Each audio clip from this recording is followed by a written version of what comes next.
cities across the Midlands, it's the Celebrity Sports Forum.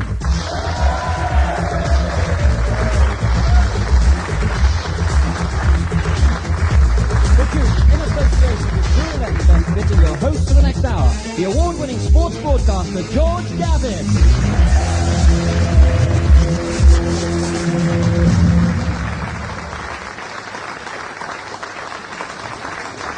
Thank you and good evening from the Withall Community Centre.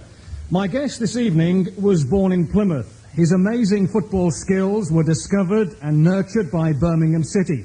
And from the age of 16, he became a legend at St Andrews. He played over 300 games, scoring 127 goals. He was worshipped by the Birmingham fans.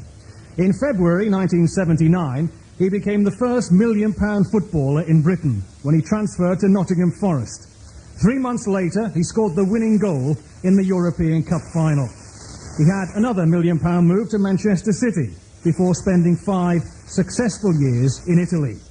After a short spell with Glasgow Rangers, he moved to Queen's Park Rangers, where he's now player-manager.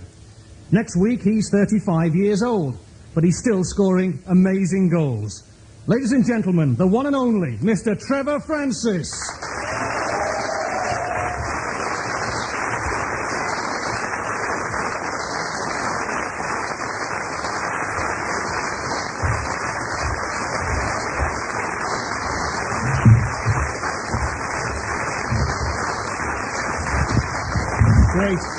Great reception, Trevor. They don't forget, do they? It's just like old times. Were they here again? Let's have a question straight away. Yes, sir. Hello, Trevor. Hi. As George said in the introduction, you've had a lot of big moves and made a lot of money. Now you're a manager. How do you feel about players moving on? You mean during their contract? Well, any time, you know, to better themselves and make some money for themselves.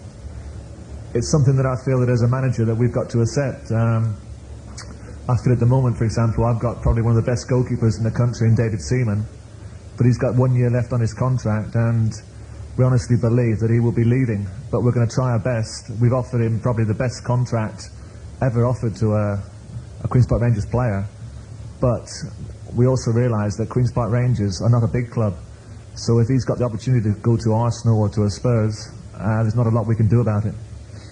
Managers say nowadays that the system is geared to moving on, Trevor. It encourages players to move on. Is that right? Possibly so, but you know, as a player and not as a manager, you know, I can't complain because I've had some good moves. Let's have a question here. Yes. Good evening, Trevor. I followed your career as a youngster at Birmingham City. You was a superstar. During Superboy when I first started. Yeah, that's right. Okay. During your career at Birmingham City, there was times when you wasn't fully fit and they gave you painkilling injections. I think this may have affected your career along the way because you seem to be injury prone after that. As a manager, with your superstars now or well-paid players, would you do the same thing? I think that you know, you're governed really by what the specialist or the doctor prescribes.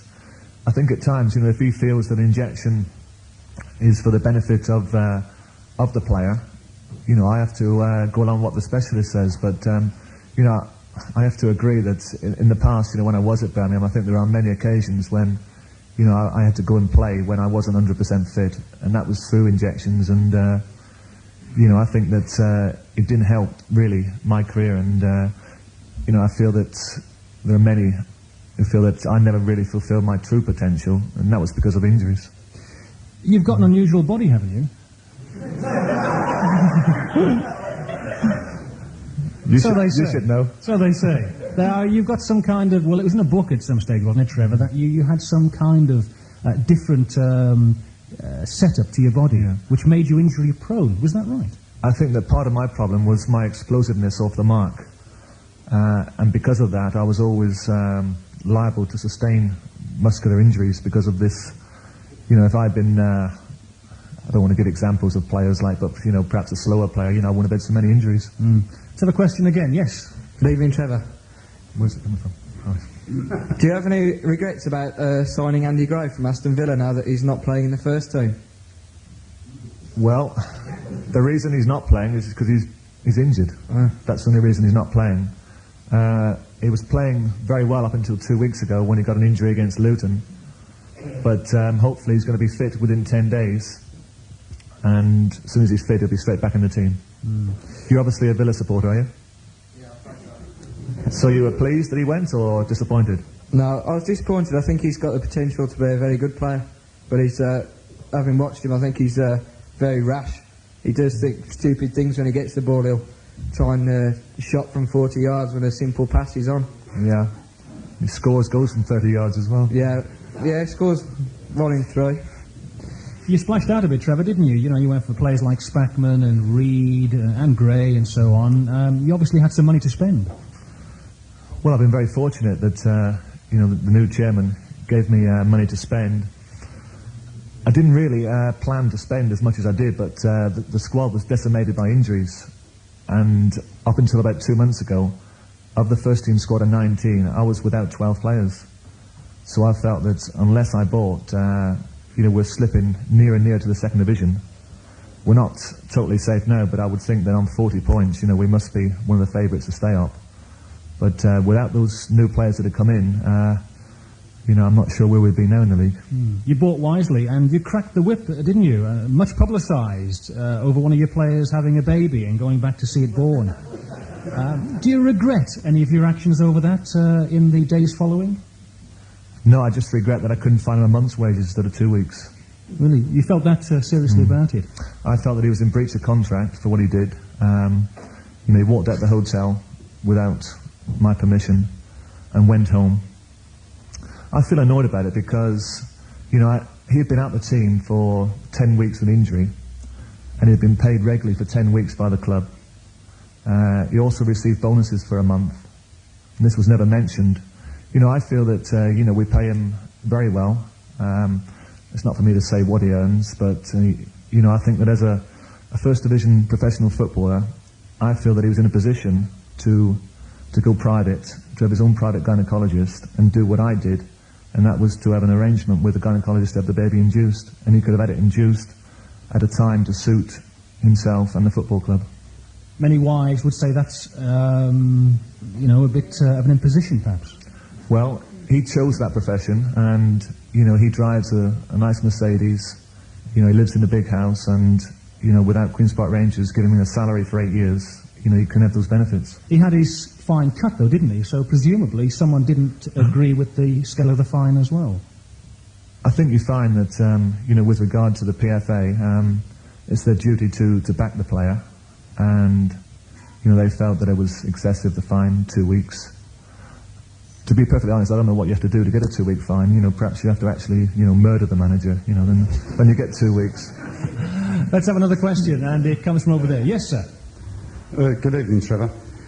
Talking about being one of Birmingham's favourite sons, what do you reckon now at the moment the Solid Snake Blues are in, and what's your ideas of getting out of it if they can, or the third division, as it looks like? Yeah. Well, I must say that I'm very sad. You know, like all Birmingham City supporters, it's the first result I always look for. I speak to Gary Paternity quite often about the situation. He's a very loyal man, and, you know, to be perfectly honest, I wouldn't like to be in his position at the moment because, you know, I feel with no money to spend and having to sell your best players, you can't possibly manage a club. You know, I'm in a favourable position at the moment because I've got a chairman that's backing me whatever I do, and I can actually manage. But, you know, at Birmingham you can't manage. For the future, I'm not so sure. You know, being distant from it, it's difficult to actually put my finger on it. Obviously you're loyal to Queen's Park Rangers. That's the club that pays your wages. We understand that. But would you ever fancy coming back to Birmingham City in whatever capacity? Well, there's a possibility, you know, on the last couple of years that I always felt that if ever I went into management, you know, I was never really that interested in becoming a manager. I only felt that I would do it if it was the right type of job for myself. But I always had this idea that, you know, if I did go into management, my first club would be Birmingham City. I always felt that, but it's not worked out. Could it work out? Possibly, but, you know, I'm very, very happy at the moment in the first division. And I have to be honest, I wouldn't fancy managing a third division team.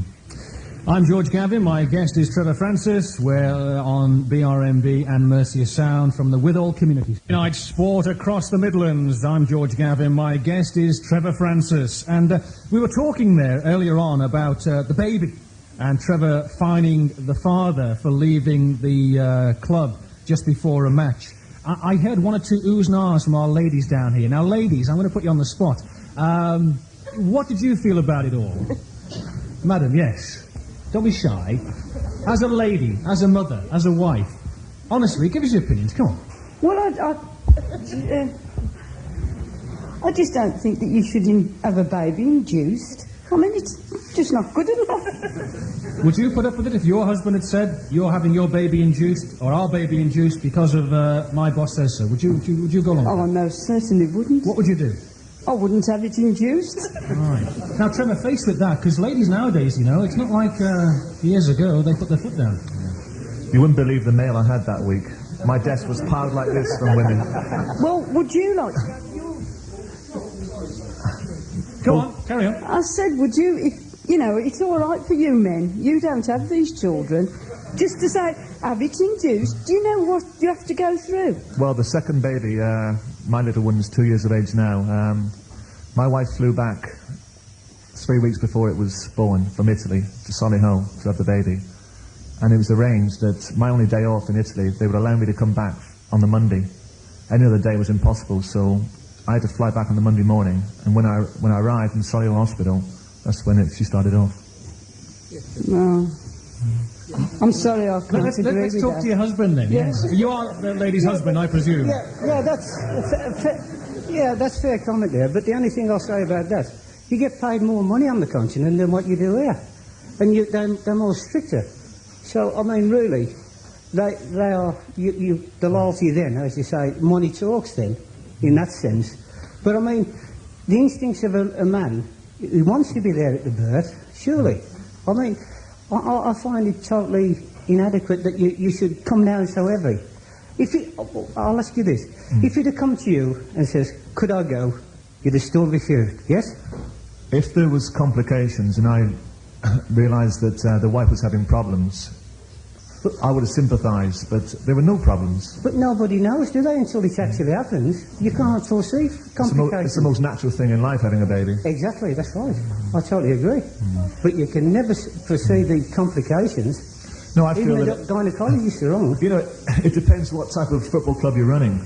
You know, the way that I want to run it, you know, I feel that I set standards. I've been a good professional all my career for 20 years. And that's what I want. I want my players to behave the same way as I am. I'm not asking them to be any different to myself. Okay, let's leave it there for the moment and go over there. Yes, sir. Good evening, Trevor. You must have suffered many times from the so-called professional foul. Has your attitude changed since you became a manager to this act? Not really, no. I know that Jimmy Hill has said on television many times, you know, how strong he feels about it. You know, I think there was the Willie Young incident, wasn't it, when at Wembley when he pulled someone back and he recommended he should have been sent off for it. I don't totally agree with that. You know, I'm never happy as a forward when I'm being pulled down by the professional foul, but I think that a booking is sufficient. You wouldn't go along with awarding a penalty? No, no. Talking about professional fouls, and I suppose fouls in general, last weekend, Trevor, you had a match, tremendous 7-goal match, and the papers the following day and Monday were full of pictures of a policeman on your pitch warning Vincent Jones about things he'd done. What happened there? What happened? Well, I went to the press conference after the game, and there must have been 20 goalmouth incidents in the whole match, 7 goals, no bookings, and all the press wanted to talk about was an isolated incident involving Jones and Mark Falker when a certain policeman wanted to make himself busy and got involved when, to be perfectly honest, I think the police do a fine job. They have a difficult job controlling supporters, but they should leave what happens on the field to the referee. The point I think the policeman made was that if he'd have done that on the terraces, Vincent Jones, he'd have arrested him. Can you divorce the pitch from the terrace? But would he have arrested him for doing that on the terraces? Let's go here. Yes, sir. Good evening, Trevor. Being a young 49, About having babies earlier. I had 4 girls, and all my missus was in hospital, and I went to every match. Well, just to watch Birmingham City. So, and I wasn't getting paid, I was paying, but I left her in hospital, so I think what you've done was correct.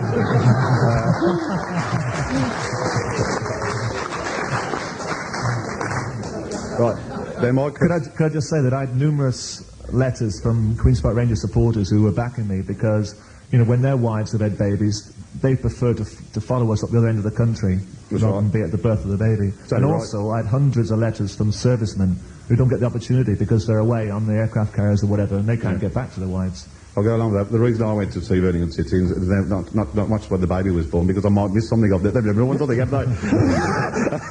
Anyway, the main thing I was going to ask you, 2 years ago at the Sports Forum here, we had John Bond, and he was asked a question by myself about the season's after the one what was finished. We stayed up that year because Barnsley beat Sunderland, which was a bad season for Birmingham City fans in general and the club. But John Bond made a statement here, quoting, his own quote was, that next year, Trevor Francis, if it was at all possible, would be at Birmingham City, perhaps working alongside him as a player assistant, ready for you to mould you in, perhaps to take over. Yeah. Now, a lot of Birmingham City fans in this club, and I know because I've been going down, and I'm still going down now, right? There's a lot of us here, and there's a lot more, 4,000 of us. It never materialised because there was things, a difference of opinion between you and Gary Pendry. You said you wouldn't come, you was offered the job, and then it was offered to Gary Pendry, so you wouldn't come along because you felt you'd been cheated on by Mr. Weldon, it may be. John Bond was sacked just after this, at the end of the season, for reasons that he hadn't done enough for Birmingham City. But we've got a man now in charge, and I've seen Gary Pendry play when you was there and Kenny Burns all them. Now, as far as I'm concerned, there was a lot went on 2 years ago. Everybody was looking forward to you coming. There was quotes coming from you saying you didn't want to work as assistant under Gary Pendry. You was offered the job as a manager, and somebody let you down. Could you clarify all what I've just said? Because a lot of Birmingham City fans, we don't know where we're coming and going. So you're here to tell us the truth. Am I? Yeah. No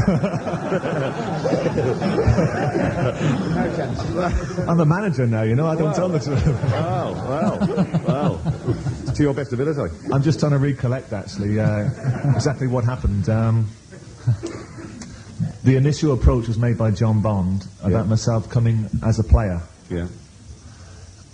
And then Ken Weldon came on the phone when I was living in Italy and started talking about me being a player manager because he was going to sack John Bond, which I didn't particularly like having discussions over the phone when he was doing something behind John Bond's back, because I played under John Bond at Manchester City, and I think a lot of him as a fella.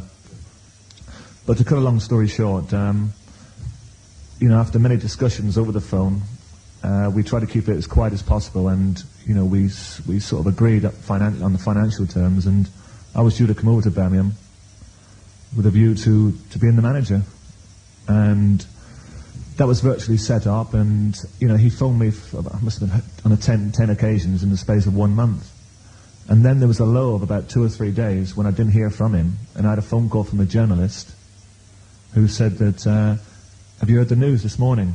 And I said, what news? They said Gary Pendry's just been appointed manager. And I said, it's impossible. It can't be, because and I told him the story, but I never heard from Ken Weldon, since that day. That's an amazing story, isn't it? Even for football, I suppose. Yes, let's go over here. Good evening, Trevor. In your long career, you've had several moves, and some of them very, very profitable. You've had a lot of managers underneath, working for you and with you. Now you've gone into management. Is there anybody you can really relate to has helped you to go into this game and you use as your, shall we say it, mentor? It's been no one. No, I've played under many managers, some good and some bad, and I've stored a lot away, a lot of good things in my brain, to use to my benefit. Obviously, I've thrown a lot away that's I've not liked. A lot of the things that Brian Clough's done, I've taken into account. I don't agree with everything he does. I've played under people like Bobby Robson and Don Revie, Graham Souness, John Bond, Jim Smith. Quite a wide range of managers. But I always felt that I was curious just to see, if I could do it. I mean, only time will tell whether I'll be good enough. Brian Clough said you weren't tough enough to be a manager. Well, he's entitled to his opinion, isn't he?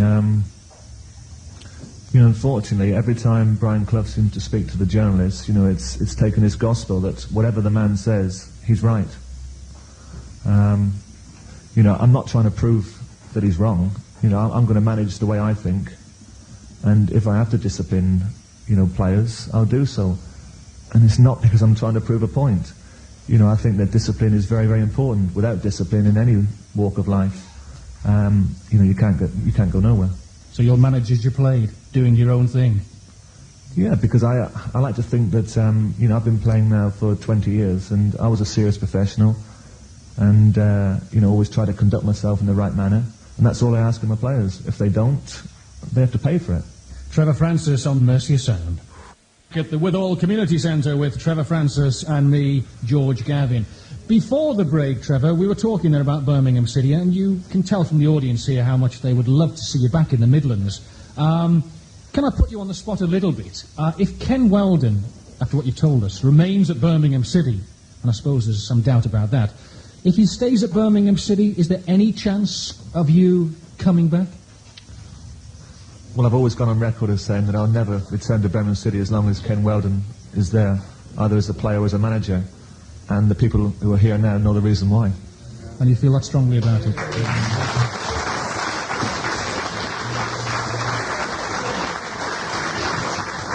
Let's go for a question here. Yes, sir. Hello, Trevor. You used to have a plastic all-weather pitch down at Queen's Park Rangers. You didn't, but it has been ripped up and turf has been put down now. This is still one of these pitches at Luton. Do you think there's any place for these pitches in First Division football? Any plans? Any place? Place?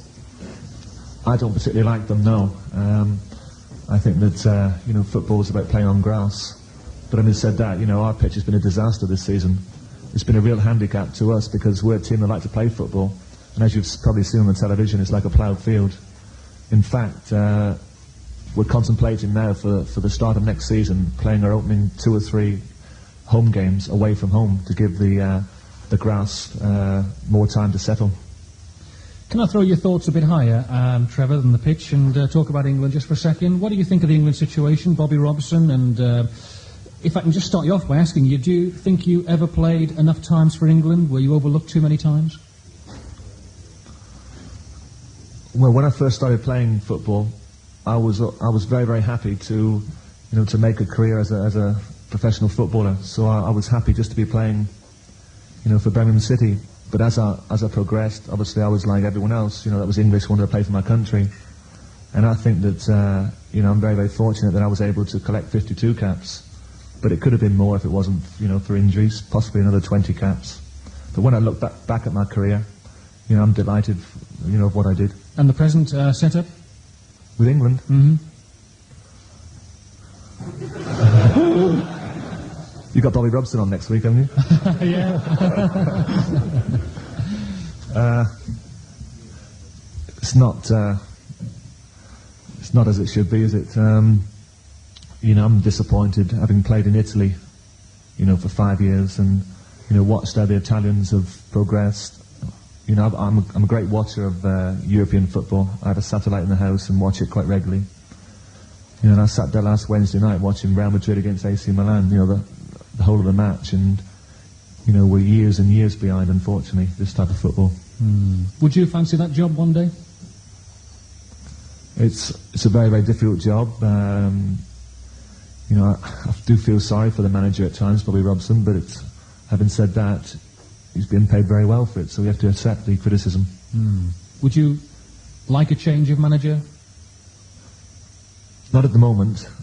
I believe that, if you give a man a job to do, and the job they gave him to do was to get the team to the World Cup, you should give him the opportunity to try and do it. If he fails, then it's a different meaning then. You can sack him then. But I think that, throughout the contract, I don't believe in sacking a manager.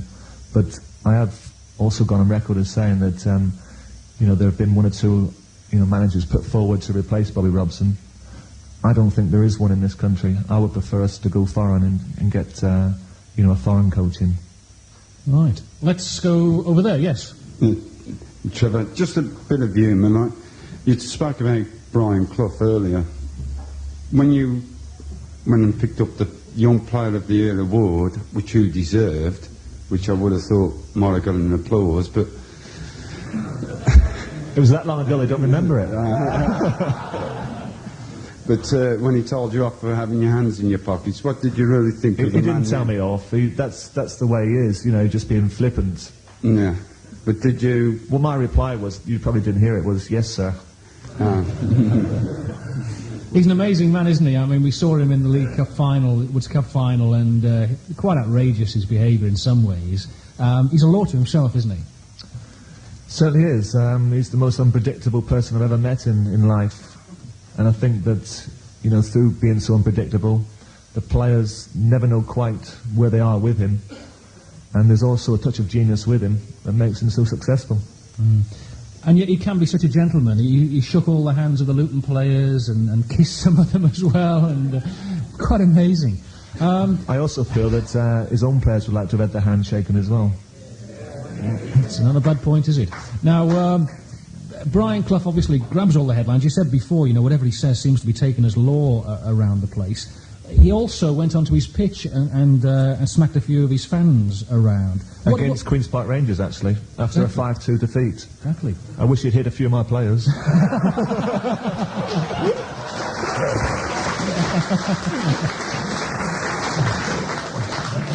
Yes, sir. Well, Trevor, I'm sure we all agree that we all wish you all the best as a manager and success to follow. But I only hope that you will give your players a chance or breed into them the flair that you had and to express it on the pitch. Thanks very much. It's nice to see.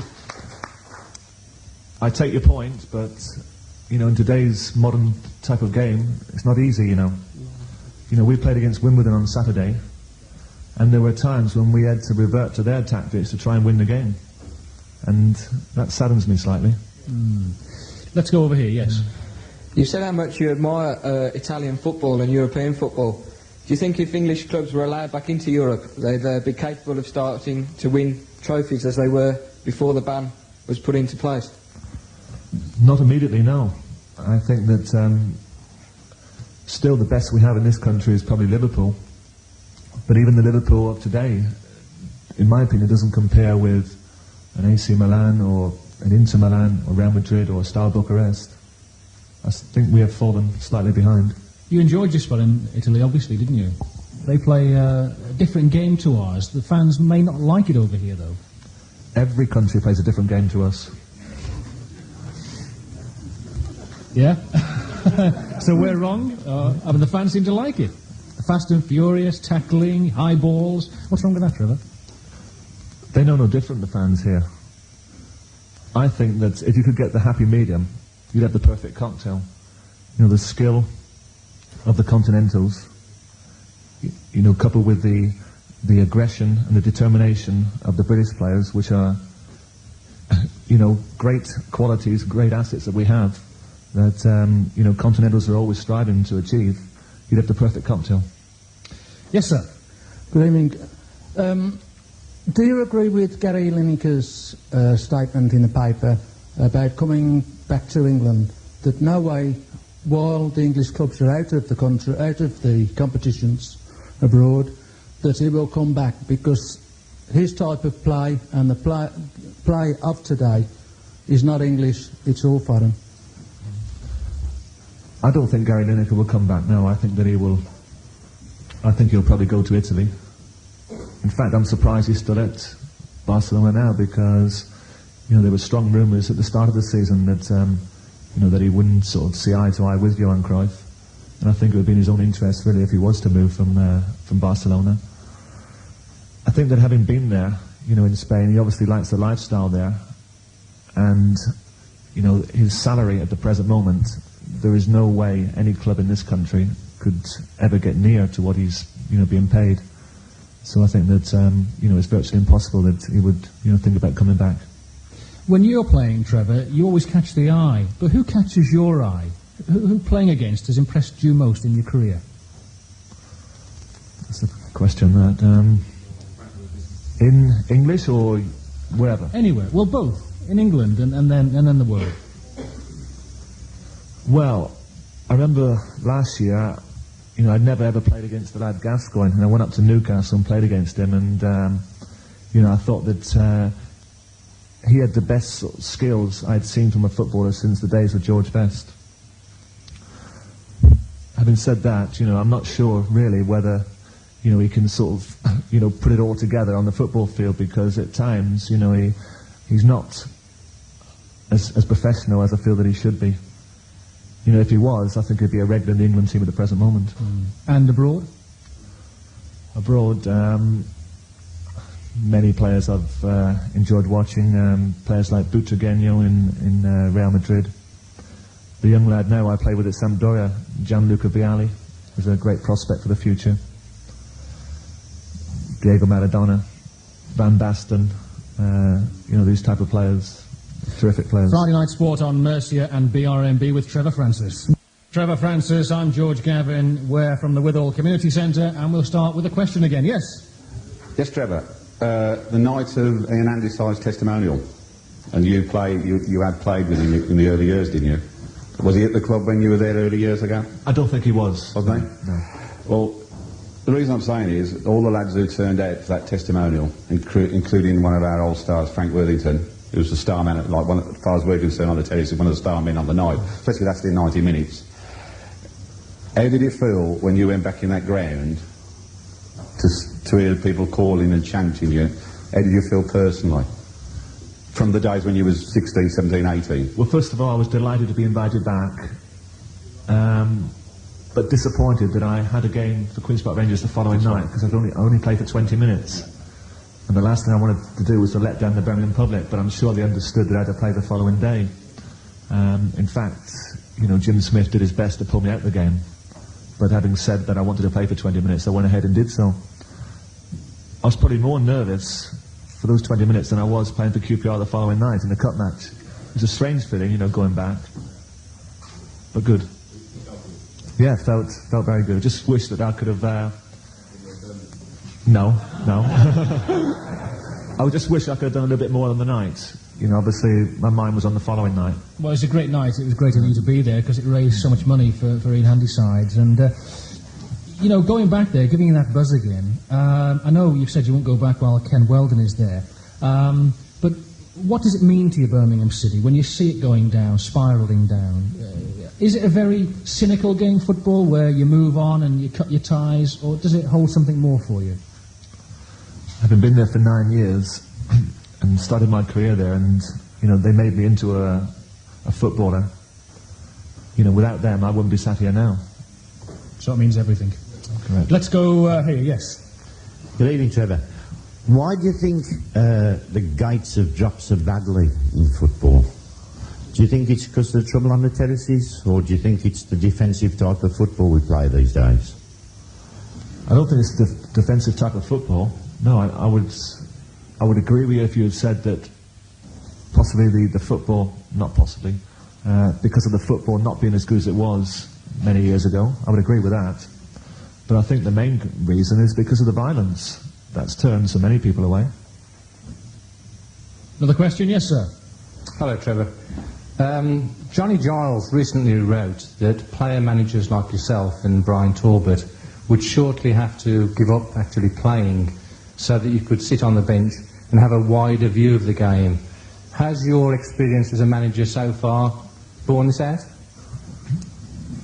Well, up until January, when I was doing the player manager's job, it was going okay. Since January, I've not played because I've had a knee injury. Hopefully I'll be okay for next season. But I felt that it was possible to combine the two. I had a programme worked out where I'd train on the morning, then do the office work on the afternoon, up until Thursday. And then from like Thursday afternoon onwards, I was just totally a player. I played under Graham Souness up in Scotland, you know, when he was the player manager, and saw one or two of the problems that he had. And I felt the biggest problem he had was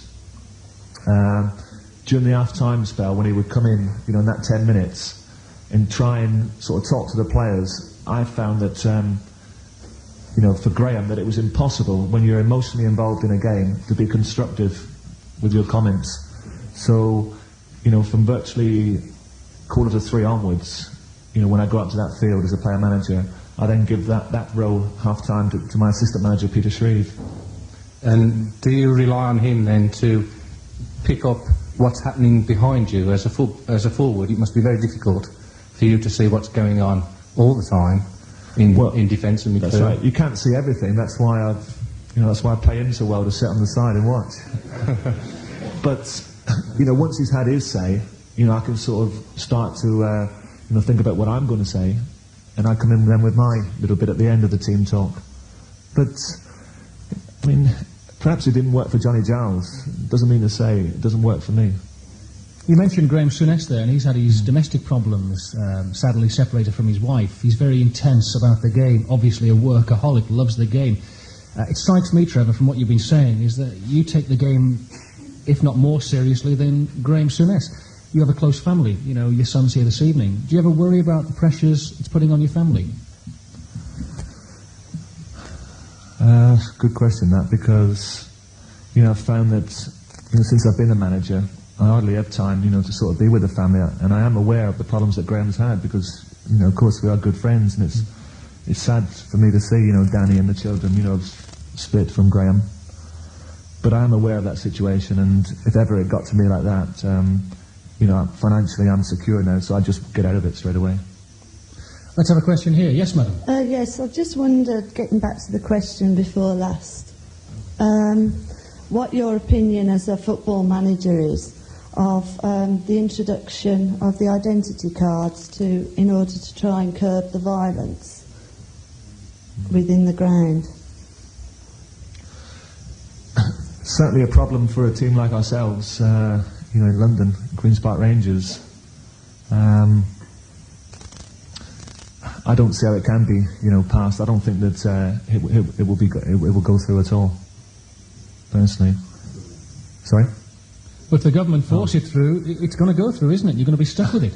They're going to try and force it through, but, you know, there's going to be opposition, obviously, that there is now, and I can't see how it can be passed. But if it is, and it if it is, we have to accept it, don't we? Yeah, but will it bring problems? Will it? Of course work? it will. Of course it will. I mean, you know, gates have been knocked enough as it is. You know, the attendances have not been good, and this could, you know, really affect it. Yeah, but you're looking at it from a financial point of view. Many people who aren't football fans, and perhaps who are listening tonight or are here tonight, will say, well, if it's going to cure the game of hooliganism, any price is worth paying. But don't you think it's improved this season? Certainly has over the past few seasons. I think that this season it's the best it's ever been. So we can carry on progressing without the need for identity cards, in your view? Well, it depends on whether the press want to allow it to improve. Do you blame the press, the media? Of course I do. Why? For highlighting? Yeah, they're always... I mean, I've played in Italy, and, you know, there's been some very, very serious offences in Italy. But they rather report on what Maradona did or how he scored a fantastic goal rather than keep talking about the violence. I suppose you had the classic example last week when the policeman came on your pitch in the press. Well, there's always a smoke screen abroad, yet here we tend to highlight it because basically the journalists, you know, don't want to write about anything else but, you know, trouble. And there's also some that haven't got... Obviously, you struck a chord there, Trevor. My guest, Trevor Francis, I'm George Gavin. This is the Withall Community Centre. Tonight on BRMB and Mercia Sound with Trevor Francis, and we'll go over there. Yes, sir. Getting back to Birmingham City, what was your favourite moment and your favourite goal? 128, which one? Favourite moment was when they finally decided to sell me. No. You didn't want to hear that, did you? Favourite moment, it would have to be, I think, when we won promotion at Orient. Yeah. What was the other question? Favourite goal? Goal. Yeah. Favourite goal. They're all possibly the goal against QPR, but I don't know if there was another occasion on a Tuesday or Wednesday night, a free kick from Blackpool. Oh, you know better than me. They've lived your life more than you have. Don't forget it. Yeah, it's marvellous, isn't it? They live every moment of it, Trevor, don't they? And they'd so love to see it back again, wouldn't they, at Birmingham City? So would I. Well, I rephrased that. What I was meaning to say was that whereas now every game in the First Division is televised, I just wish that perhaps a few of the goals that I scored in those days, were sort of on film, so I could show it to my two sons.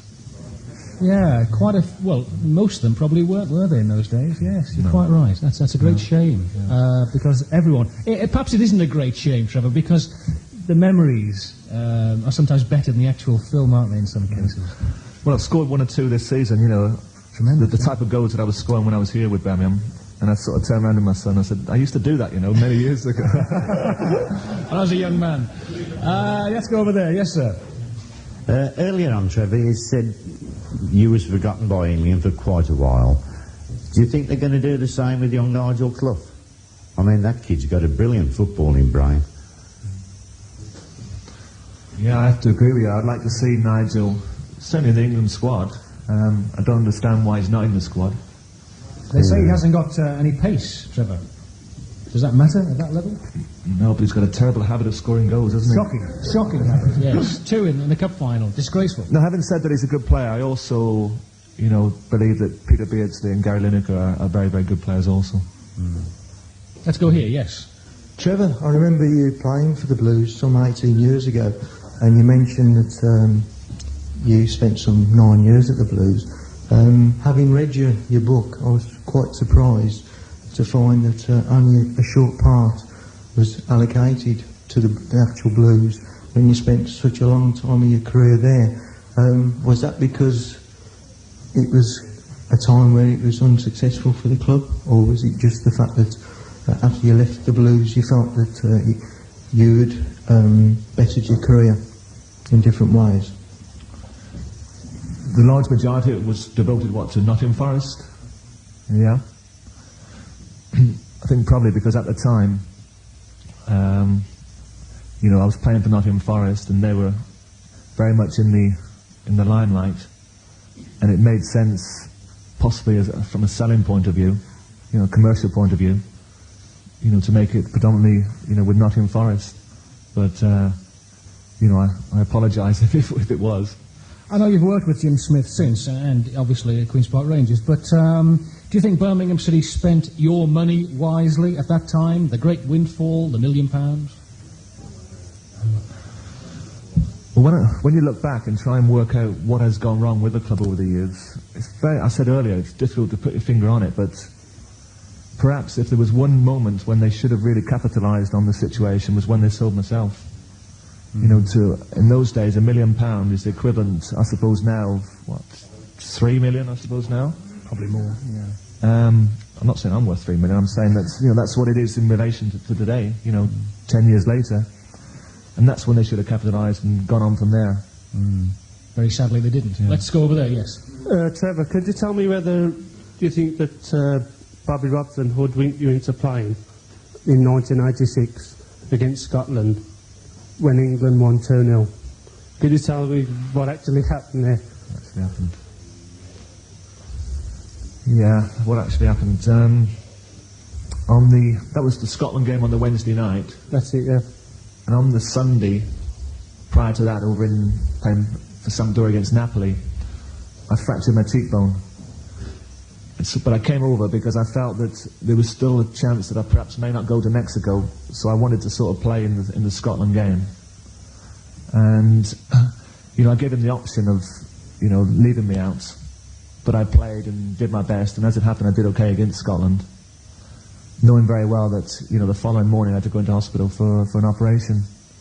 Went into hospital the following morning, woke, and sort of the squad was announced the next day, without myself being in it.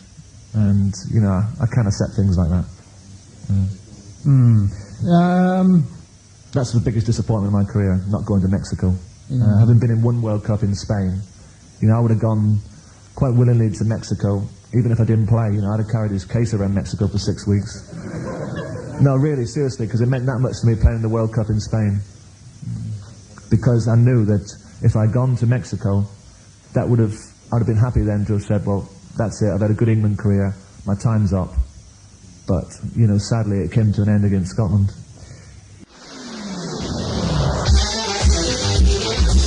For the past hour on BRMB, you have been listening to the Celebrity Sports Forum. The programme was produced in association with Brew 11 Bitter.